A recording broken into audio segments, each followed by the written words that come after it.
안녕하세요, 어벙벙 세사입니다. 오늘은 규칙 15 루스 임페디먼트와 움직일 수 있는 장애물로부터의 구제, 그리고 플레이에 도움이나 방해가 되는 볼이나 볼마커에 관한 내용입니다. 크게 어려운 부분은 없지만 정확하게 구분해야 되는 규칙들이 좀 있으니까 잘 이해하고 따라오시길 바라겠습니다. 이제 시작하겠습니다.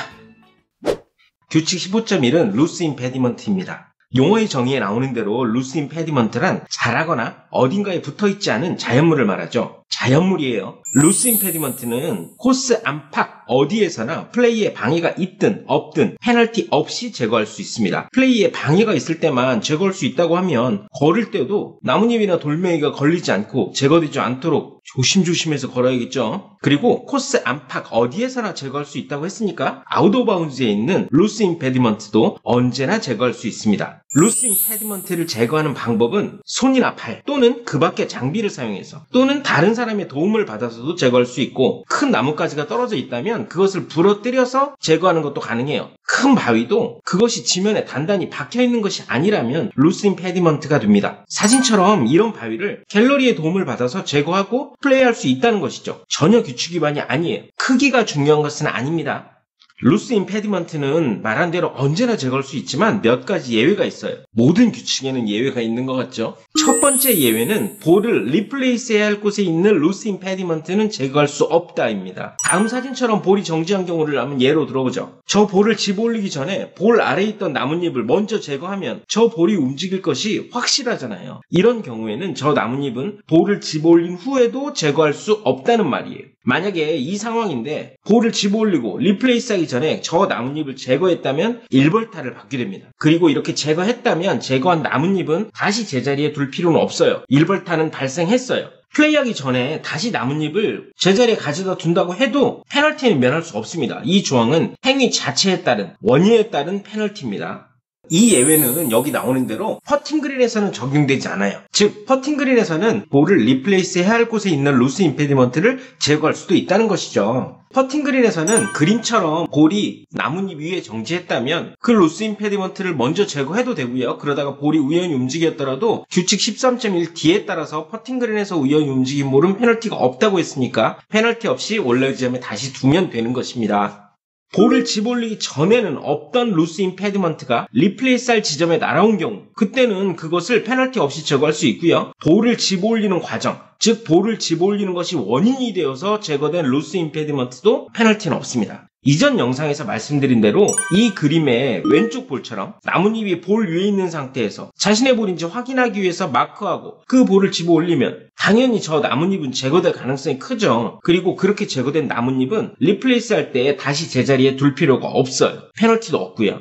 오른쪽 볼의 상황인데 이 볼을 집어 올린 후에 바람이 불어서 저 나뭇잎이 날아가 버렸다면 그때도 그것을 제자리에 둘 필요는 없습니다. 물론 이때도 페널티는 없고요. 이 예외는 드롭이나 플레이스하는 경우는 적용되지 않아요. 즉 볼을 구제구역에 드롭하거나 플레이스하기 전에 미리 구제구역에 있는 루스 임페디먼트를 제거하는 것은 규칙 위반은 아니라는 것이죠. 왜냐하면 볼을 드롭하거나 플레이스하는 경우는 볼을 특정한 지점에 되돌려 놓는 것이 아니잖아요. 그렇기 때문에 볼을 드롭하거나 플레이스하기 전에는 루스 임페디먼트를 먼저 제거할 수 있는 것입니다. 두 번째 예외는 규칙 11.3에서 말씀드린 내용이에요. 즉 볼이 움직일 때 그 경로상에 있어서 그 볼의 움직임에 영향을 미칠 수도 있는 루스 임페디먼트는 제거할 수 없다는 것이고요. 제거하면 일반 페널티를 받죠. 예를 들어서 자신의 볼이 움직이고 있을 때 그 볼의 경로에 나뭇가지가 있어서 볼의 방향이 바뀔까봐 그 나뭇가지를 그 캐디가 치우면 플레이어가 일반 페널티를 받게 됩니다. 언제나 제거할 수 있는 루스 임페디먼트이지만 이때는 제거할 수 없다는 것이죠.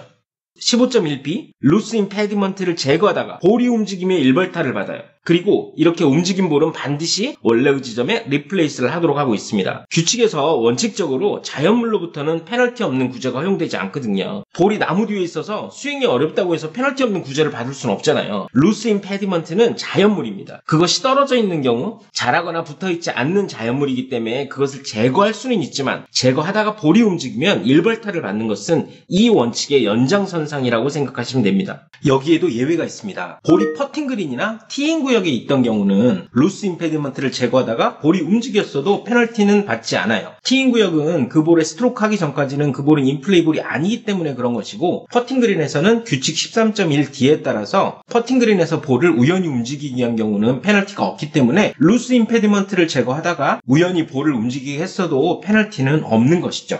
그리고 자신의 볼을 찾는 과정에서 루스 임페디먼트를 제거하다가 볼이 움직인 경우도 페널티가 없어요. 볼이 낙엽이 많은 러프로 가서 볼이 어디있는지 모르겠어요. 그래서 볼을 찾기 위해서 낙엽을 치우다가 볼을 움직이게 했어도 규칙 7.4에 따라서 페널티를 받지 않죠. 그리고 규칙 9.4b의 예외에 따라서 규칙을 적용하는 동안 루스 임페디먼트를 제거하다가 볼이 움직인 경우도 페널티는 없어요. 예를 들어서 언플레이어블 볼 구제를 위해서 구제 구역에 있는 낙엽을 제거하다가 볼을 움직이게 했어도 페널티는 없다는 것이죠.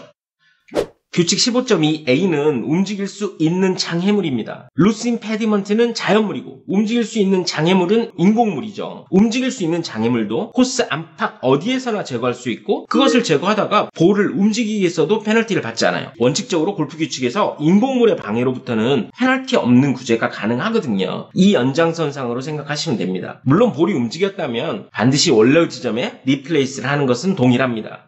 여기에도 예외가 두 가지 있어요. 티인 구역에 있는 티마커와 다른 티인 장소에 있는, 그러니까 내가 화이트에서 플레이하는데 레드 티인 장소에 있는 티마커, 이런 티마커들은 모두 움직일 수 있는 장애물이에요. 쉽게 제거할 수 있으니까. 하지만 규칙 6.2b에 나오는 대로 티인 구역에서 플레이를 하는 경우, 그 볼에 스트로크 하기 전에는 그 티인 구역의 티마커를 움직이거나 제거하는 것은 허용되지 않아요. 스트로크를 해서 볼이 그 티인 구역을 빠져나간 경우는 그 티마커를 이제 움직일 수 있게 됩니다. 예를 들어서 티샷 한 볼이 빗 맞고 티인 구역을 살짝 나갔는데 세컨샷을 하려고 하니까 그 티마커가 스윙 구역에 걸려요. 그러면 그때는 이미 티인 구역을 빠져나갔기 때문에 그 티마커를 움직여 놓고 플레이할 수 있다는 것입니다. 어떤 분들은 티인 구역에서 친 볼이 레드 티인 장소로 갔는데 거기도 티인 구역이니까 티업하고 플레이할 수 있는 거 아니냐고 물어보는 분들도 있어요. 하지만 나한테 티인 구역은 하나예요. 화이트 티인 구역을 사용하고 있을 때 블루 티인 장소나 레드 티인 장소는 나에게 티인 구역이 아닌 일반 구역에 들어갑니다. 물론 그때 그곳에 있는 티마커도 움직일 수 있는 장애물의 하나입니다. 자신이 플레이해야 되는 티인 구역의 티마커를 움직이는 것은 규칙 8.1 스트로크에 영향을 미치는 상태를 개선한 것이 되어서 그것을 움직이거나 제거하고 티샷을 하면 규칙 8.1a에 따라서 일반 페널티를 받습니다. 물론 티샷하기 전에 그 잘못을 깨닫고 다시 티마커를 제자리에 두고 티샷하면 규칙 8.1c에 따라서 페널티를 면할 수 있습니다. 두 번째 예외는 루스 임페디먼트와 마찬가지로 규칙 11.3에 해당하는 내용이에요. 즉 볼이 움직이고 있을 때 그 경로에 있어서 그 볼의 움직임에 영향을 미칠 수 있는, 움직일 수 있는 장애물은 제거할 수 없고 제거하면 일반 페널티를 받게 되죠.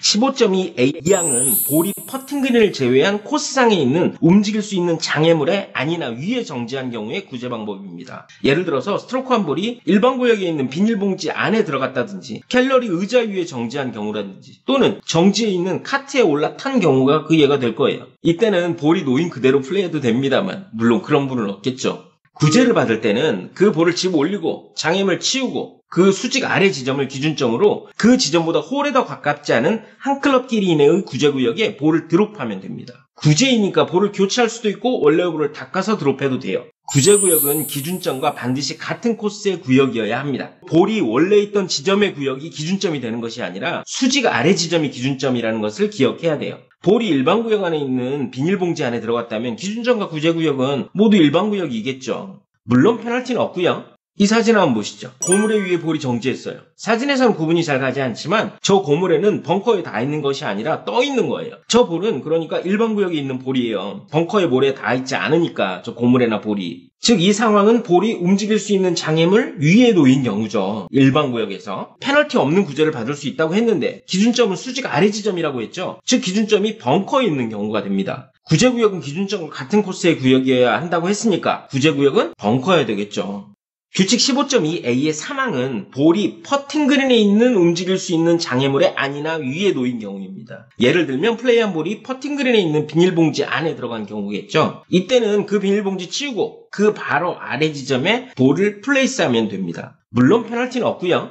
사진처럼 이렇게 플레이한 볼이 퍼팅 그린에 있는 다른 플레이어의 볼마커 위로 올라간 경우는 어떻게 해야 할까요? 볼마커도 움직일 수 있는 장애물이죠. 그러니까 이 상황은 움직일 수 있는 장애물 위에 볼이 정지한 경우가 되겠네요. 즉, 저 볼마커를 치우고 바로 아래 지점에 볼을 플레이스하고 플레이하면 됩니다. 리플레이스가 아니라는 거, 이때 이 다음 플레이는 어떻게 진행해야 될까요? 뒤에 나오겠지만 코스에 있는 볼마커가 플레이에 방해가 되는 경우 그 볼마커를 옮겨달라고 요청할 수 있거든요. 이에 따라서 먼저 플레이하고 싶으면 저 볼마커의 주인에게 플레이에 방해가 되니까 저 볼마커를 옆으로 옮겨주세요 하면 됩니다. 15.2b는 볼이 움직일 수 있는 장애물에 아니나 위에 있다는 것을 알고 있거나 사실상 확실한 상황인데 그 볼이 발견되지 않은 경우의 구제 방법입니다. 그림처럼 작업을 하고 있는 트럭 위로 볼이 올라갔는데 부드러운 모래가 가득 차 있었어요. 그래서 볼이 모래 속에 파묻혀버린 경우죠. 그래서 그 볼이 발견되지 않은 경우가 그 예가 되겠죠. 볼이 분실되면 스트로크와 거리 구제만 가능하잖아요. 하지만 이렇게 움직일 수 있는 장애물에 아니나 위로 간 것을 알고 있거나 사실상 확실한 상황인데 볼이 발견되지 않은 경우는 스트로크와 거리 구제도 선택할 수 있는 옵션이지만 다른 구제 방법도 있습니다. 이때는 볼이 그 트럭의 경계를 마지막으로 통과한 지점 바로 아래 지점을 기준점으로 잡아서 그 지점보다 홀에 더 가깝지 않은 한 클럽 길이 이내의 구제구역에 볼을 드롭하면 됩니다. 물론 이때도 페널티는 없고요. 이렇게 드롭해서 볼을 인플레이 시켰다면 원래의 볼이 코스에서 다시 발견되더라도 그 볼을 플레이할 수는 없어요. 즉 알고 있거나 사실상 확실한 상황에서 구제를 받은 경우니까 원래의 볼은 잘못된 볼이 되고 플레이할 수 없다는 것이죠. 하지만 정황만으로, 짐작만으로 그렇게 구제받을 수는 없습니다. 즉 볼이 트럭 쪽으로 날아간 것은 보았지만 트럭 안으로 볼이 들어간 것은 본 사람이 아무도 없고 트럭 안에서 분실되었을 것이라고 추정만 할 수 있는 상황이라면 자신의 볼이 어떻게 되었는지 알고 있거나 사실상 확실하지 않은 상황이 되거든요. 이때는 그 볼은 분실 처리되어서 스트로크와 거리 구제만 가능해요. 그렇지 않으면 저 트럭에 올라가서 3분 안에 원래의 볼을 찾아야 되겠죠. 3분 안에 원래의 볼을 찾으면 볼이 움직일 수 있는 장애물에 아니나 위에 있다는 것을 알고 있거나 사실상 확실한 상황이 된 거니까 그 수직 아래 지점을 기준점으로 구제받을 수도 있겠죠. 규칙 15.3은 플레이에 도움이 되거나 방해가 되는 볼이나 볼마커에 관한 규칙입니다. 라운드를 하다 보면 퍼팅 그린에서 플레이 선상에 있는 볼마커를 옮겨달라고 하는 경우가 있잖아요. 또 일반 구역에서 어프로치를 하는데 에이프런에 있는 볼이나 퍼팅 그린에 있는 볼이 플레이 선상에 있어서 맞을 것 같은 경험들 많으시죠? 이 규칙은 이런 상황에서의 절차입니다. 규칙 15.3a부터 c까지는 읽으면 쉬운데 전체적으로 이해하는 것이 쉽지 않은 규칙 중에 하나예요. 규칙 15.3a, 퍼팅 그린에 있는 볼이 플레이에 도움이 되는 경우입니다. 이 규칙 15.3a는 퍼팅 그린에 있는 볼에만 적용돼요. 퍼팅 그린에서 퍼트를 하는 플레이어든 그린 밖에서 어프로치를 하는 플레이어든 퍼팅 그린에 있는 볼이 누군가에게 도움이 된다고 생각하는 경우예요. 어떤 경우에 도움이 될 수 있을까요? 가장 쉽게 생각할 수 있는 것이 백스톱입니다. 백스톱은 플레이한 볼이 좀 세게 맞든지 해서 퍼팅 그린 밖으로 나가는 것을 퍼팅 그린에 있는 볼이 막아줄 수 있는 그런 상황을 말하는 것이거든요. 이렇게 퍼팅 그린에 있는 볼이 누군가에게 도움이 된다고 생각한 경우에는 그 누군가가 플레이하기 전에 그 볼이 자신의 볼이라면 막하고 집어 올릴 수도 있고요. 그 볼이 다른 플레이어의 볼이라면 그 다른 플레이어에게 집어 올려달라고 요구할 수도 있어요. 누군가의 요청이 없어도 혼자만의 판단으로도 그렇게 할 수 있습니다. 뒤에 나오겠지만 퍼팅 그린에 있는 내 볼이 누군가에게 도움이 된다고 생각해서 내 볼 마크할 테니까 기다려달라고 했는데 그 말을 듣고도 내 볼을 집어 올리기 전에 그 다른 플레이어가 스트로크를 하면 그 다른 플레이어는 일반 페널티를 받아요. 실제로 볼이 맞지 않았더라도 규칙 위반입니다. 15.3 위반은 모두 일반 페널티입니다. 스트로크 플레이에서는 볼을 집어 올려달라고 요청받은 플레이어가 자신의 볼을 집어 올리는 대신에 먼저 플레이하는 것이 허용됩니다. 매치에서는 플레이 순서가 중요하죠. 그렇기 때문에 볼을 집어 올려달라고 요청을 받았는데 자신이 먼저 플레이해버리면 그 스트로크를 상대방이 취소시킬 수 있죠. 그리고 2명 이상의 플레이어들이 누군가에게 도움을 주기 위해서 도움이 될 수도 있는 퍼팅 그린에 있는 볼을 그대로 두기로 서로 합의하고 플레이를 하면 합의한 모든 플레이어들은 도움을 받았는지 여부와 관계없이 2벌타를 받게 됩니다. 물론 이 경우도 볼이 퍼팅 그린에 있던 볼에만 해당합니다. 가이드북에는 이에 관한 추가 설명이 있어요. 스트로크 플레이에만 해당하고요. 퍼팅 그린에 있는 A의 볼이 B의 어프로치에 도움이 된다고 생각해서 이거 마크할게 했는데 B가 그냥 두라고 했고 A도 동의하고 볼을 그대로 둔 경우에요. 반대로 홀 가까이 정지한 볼이 도움이 될 수도 있는 상황인데 어프로치하는 플레이어한테 이 볼 그대로 둘게 라고 얘기를 했고 그것을 어프로치하는 플레이어가 받아들인 경우도 합의가 됩니다. 이런 합의가 규칙에 위반된다는 것을 몰랐더라도 플레이에 도움이 되는 볼을 그대로 두기로 합의 합의하고 플레이하면 각각 2벌타를 받게 됩니다. 만약 이것이 규칙 위반이라는 것을 알고도 그렇게 합의하고 플레이를 했다면 규칙 1.3b에 따라서 모두 실격됩니다. RNA는 스트로크 플레이에서 홀에 근접한 어떤 플레이어의 볼이 그림 밖에서 플레이하려는 다른 플레이어에게 도움이 될 수도 있는 상황이라면 그 도움이 되는 볼을 마크하고 집어 올렸는지를 두 명 모두 확인해야 된다고 권장하고 있습니다. 스트로크 플레이는 그 경기에 참가한 모든 선수가 경쟁하는 플레이 방식이잖아요. 그렇기 때문에 다른 선수들의 이익을 지켜줘야 한다는 얘기입니다. 하지만 이 상황에서 서로 합의한 경우가 아니라면 규칙에서 페널티를 부과할 수 있는 조항은 없습니다. 예를 들어서 홀 가까이 있는 볼이 퍼팅 그린 밖에서 어프로치하는 플레이어에게 도움이 된다고 생각했더라도 아무 말 없이 합의하지 않고 그대로 플레이를 한 경우는 누구에게도 페널티를 부과할 수 없다는 것이에요. 매치 플레이에서는 서로 도움이 되는 볼을 그대로 두기로 합의하고 플레이해도 페널티가 없어요. 매치는 둘만의 경쟁이니까 가능한 거예요. 15.3b는 퍼팅 그린을 포함해서 코스상에 있는 볼이 플레이에 방해가 되는 경우입니다.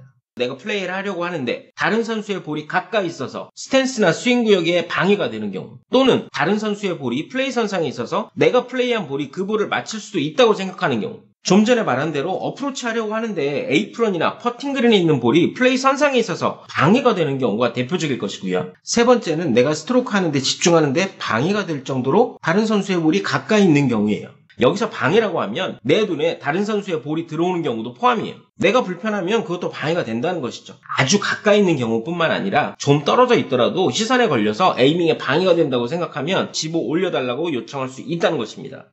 이렇게 퍼팅 그린을 포함한 코스상에 있는 볼이 자신의 플레이에 방해가 된다고 생각하면 그 볼을 집어 올려달라고 요청할 수 있어요. 이 규칙 15.3b는 요청이 있을 때만 가능합니다. 즉 요청이 없는데 내 볼이 다른 플레이어의 플레이에 방해가 될 것이라는 혼자만의 생각으로 볼을 집어 올리면 마크하고 볼을 집어 올렸더라도 이유 없이 볼을 집어 올린 것이 되어서 규칙 9.4b의 적용을 받아서 1벌타를 받게 됩니다.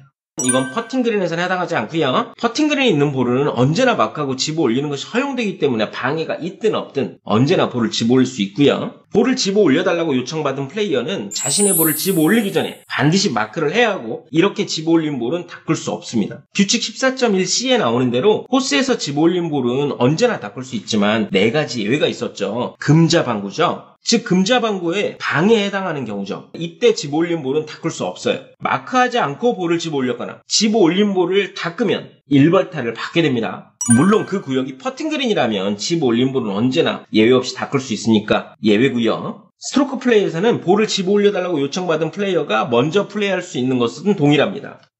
규칙 15.3c는 볼마커가 플레이에 도움이 되거나 방해가 되는 경우입니다. 볼마커는 집어 올리는 것이 아니라 옮겨놓는 것이겠죠. 이것도 주로 퍼팅 그린에서 일어나겠죠. 퍼팅 그린뿐 아니라 모든 구역에서 볼마커가 다른 플레이어에게 도움이나 방해가 된다고 생각하면 혼자만의 생각만으로도 그 볼마커를 옮겨놓을 수도 있고, 그 볼마커가 다른 플레이어의 것이라면 그 다른 플레이어에게 그 볼마커를 옮겨달라고 할 수도 있습니다. 예를 들어서 퍼팅 그린에서 퍼트하는 다른 플레이어의 볼이 내 볼마커를 맞출 수도 있다고 생각하면 그 다른 플레이어가 요청하지 않아도 내 볼마커를 옮겨놓을 수 있다는 거죠.